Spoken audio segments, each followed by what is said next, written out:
তৃণমূল কংগ্রেস যে সমস্ত ব্যাকগ্রাউন্ড তৈরি করেছে তারাই লোকজন পাঠিয়েছে, সবাই জানে, আমরাও জানতাম। এই লোকেরা গেছে ওই জন্য, এদের অ্যাটিচিউড এরকম, পুরো স্ক্রিপ্ট তৈরি করা ছিল।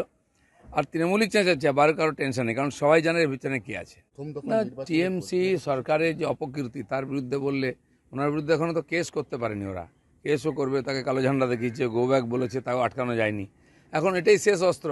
টিএমসি কথায় কথায় মহিলা মহিলা মহিলা বলে, মহিলাদের ইউজ করে ওরা, মহিলাদের সম্মান করে না। এখানেও দেখা গেল একজন মহিলাকে ইউজ করা হয়েছে। যে এটা তো পুলিশ করবেই, কারণ একটা কমপ্লেন আমার নামে আপনি করুন, সঙ্গে সঙ্গে অনুসন্ধান দল হয়ে যাবে।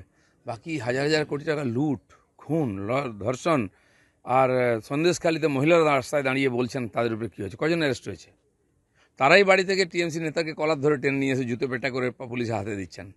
পুলিশের কি যোগ্যতা আছে আর সরকারের কি ইচ্ছা আছে আমরা জানি।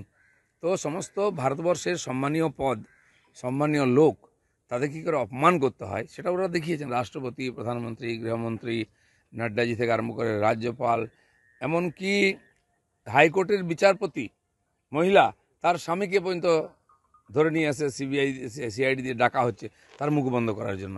তো টিএমসির যে এই যে মানে নিকৃষ্ট রাজনীতি, এটাই তার পতনের কারণ হবে, আর হয়ে গেছে।